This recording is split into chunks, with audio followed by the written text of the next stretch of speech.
Bismillahirrahmanirrahim. Assalamualaikum warahmatullahi wabarakatuh. Salam sejahtera untuk kita semua.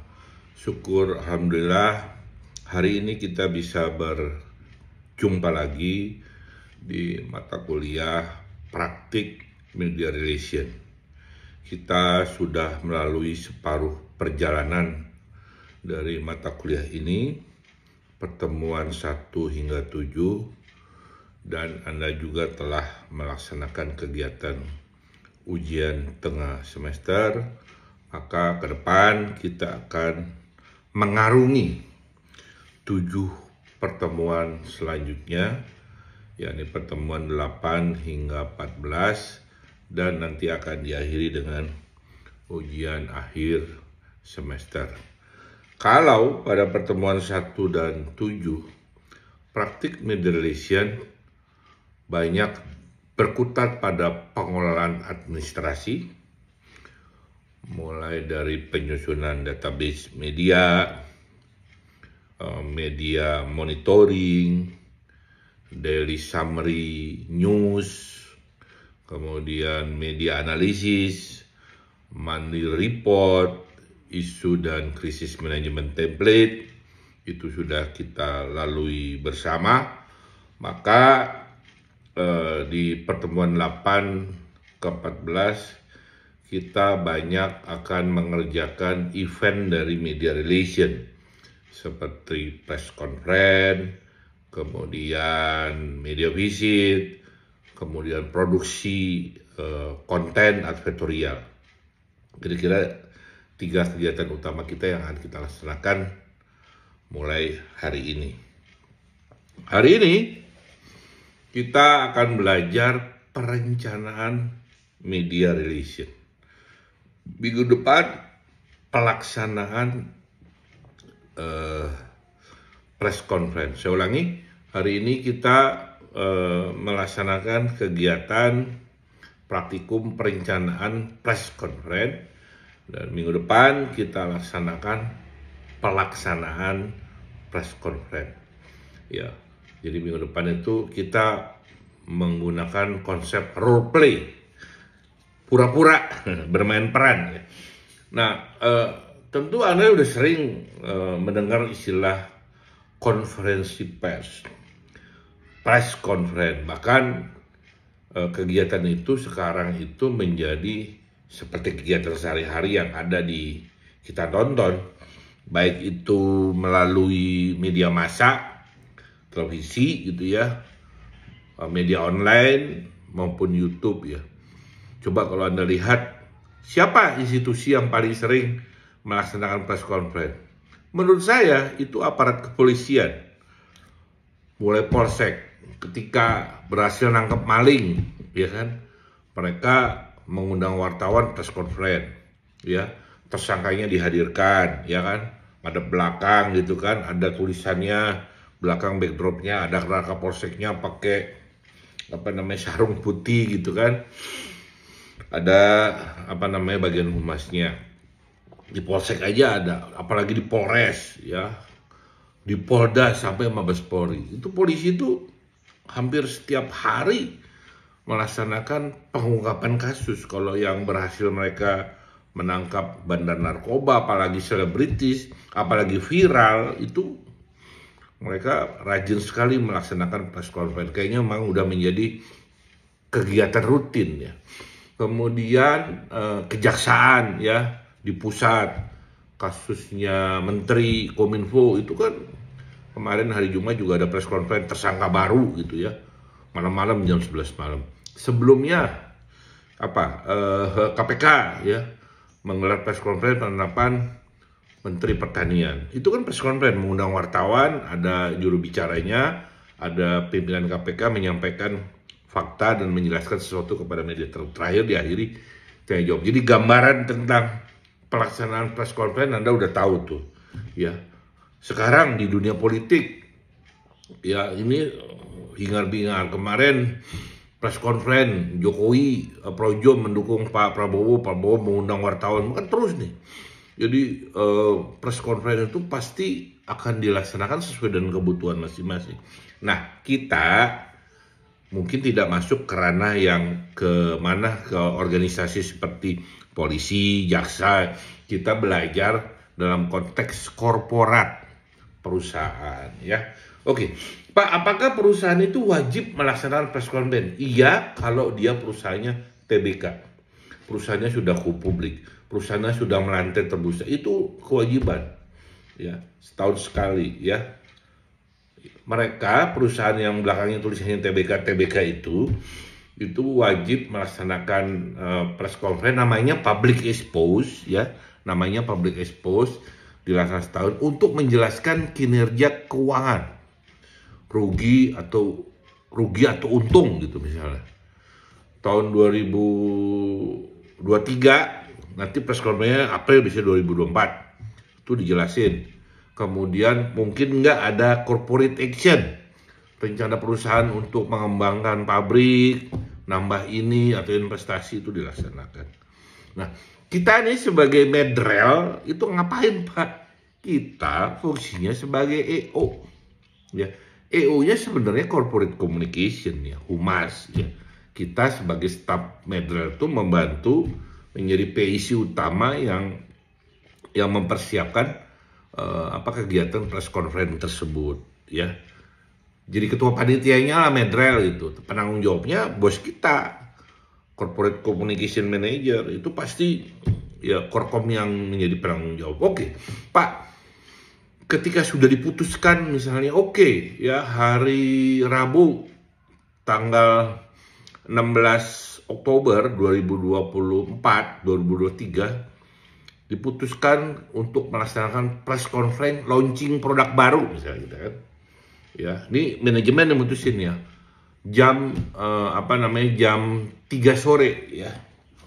Di hotel Le Méridien atau di hotel Indonesia atau di hotel perusahaan. Jadi yang pasti ya press conference itu dilaksanakan di sebuah tempat, venue. Bisa di perusahaan ya. Di kantor kita punya gedung bagus misalnya. Ada ruangan gede, ya kita set up menjadi arena press conference. Atau tadi itu udah diputuskan nyewa hotel. Atau kalau yang setiap tahun itu kita bisa di BEJ, Bursa Efek Jakarta atau OJK. Yang disebut dengan public expose itu.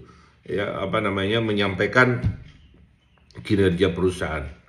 Oleh karena itu, ya kita nih sebagai IO harus punya istilahnya checklist. Bahasa kerennya sih TOR, kalau kami dulu istilahnya checklist. Checklist itu semacam kertas yang yang berisi tentang urut-urutan atau semua yang kita rencanakan tertulis. Misalnya gini, 1, checklist pertama venue lokasi.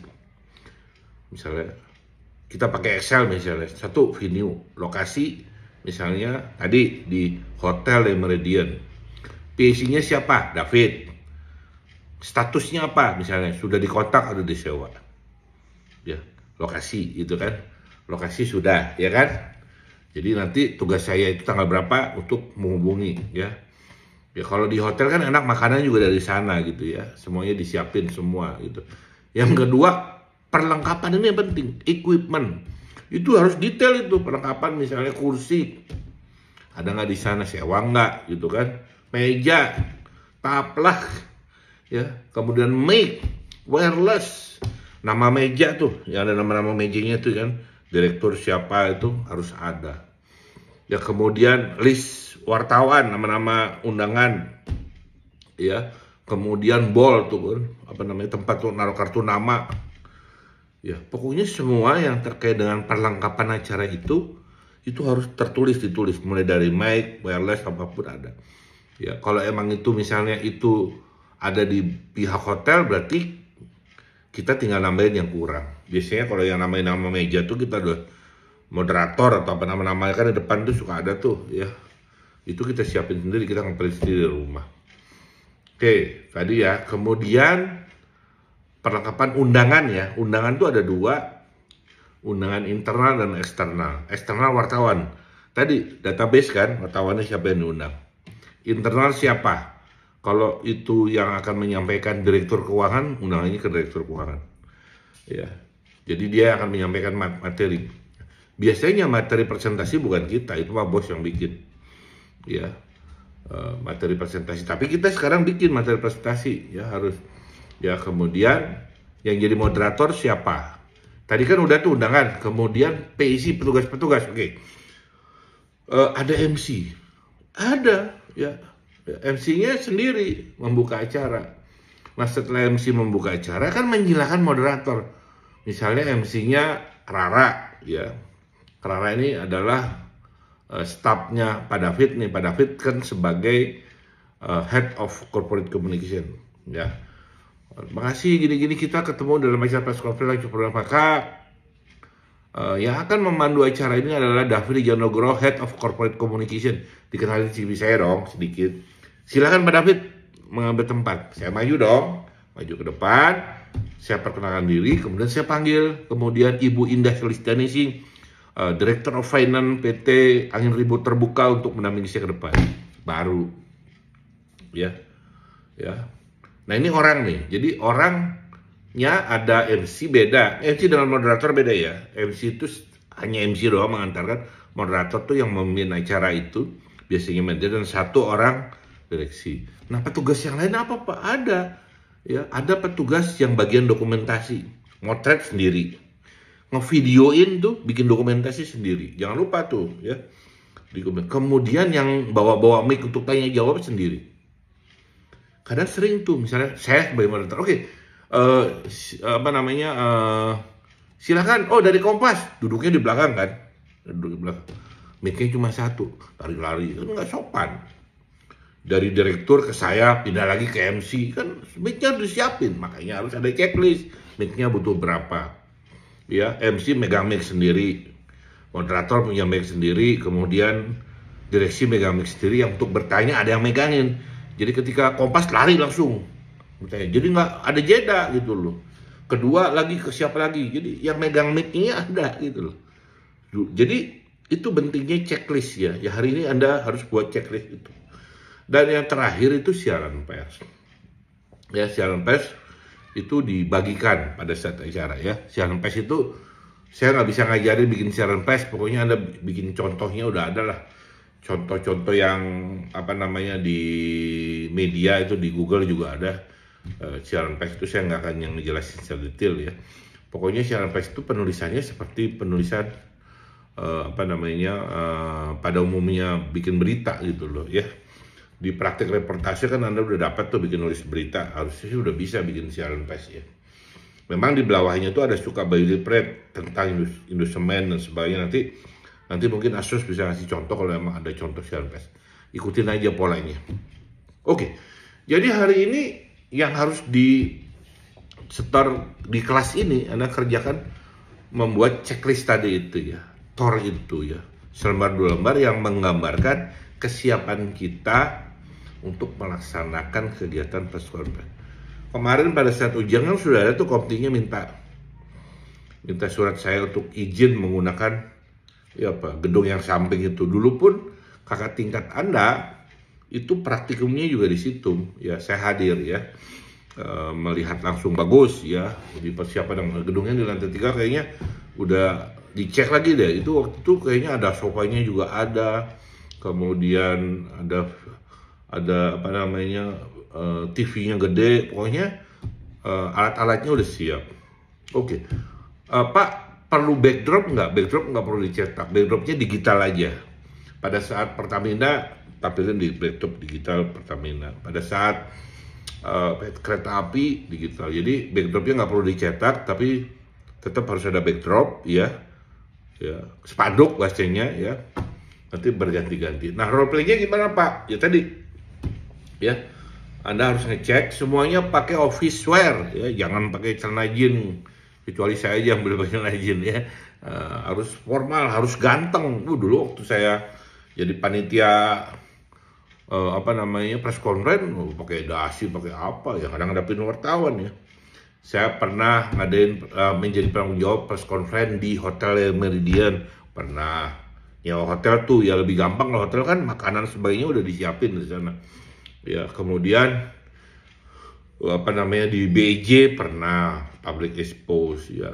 Jadi udah 3-4 kali lah terlibat di kegiatan press conference waktu saya di Indosemen. Di Sentul ya, kebetulan kan yang menjadi EO-nya corporate secretary. Kita supply anak buah saya jadi MC gitu kan, ngurusin wartawan juga kita yang ngurusin ya korpom. Tapi yang lain-lain tuh bidang lain itu. Nah sekarang kan di role ini kita sebagai EO ya, jadi kita EO itu supaya nggak ini semuanya harus ada di checklist. Checklist itulah yang untuk kontrol mana yang kurang gitu. Ada pengalaman menarik.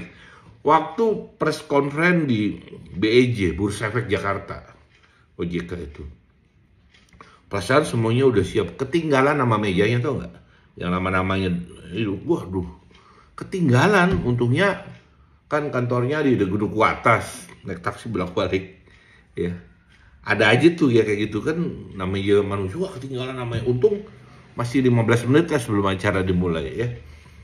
Kita pengen minta bantuan BJ, nggak ada alat untuk ngeprintnya, repot lah pokoknya. Kalau itu mah, kalau yang nama-nama meja tuh emang udah kita siapin, udah punya stok lah, karena kita kan sering ngadain kegiatan event kayak begitu ya.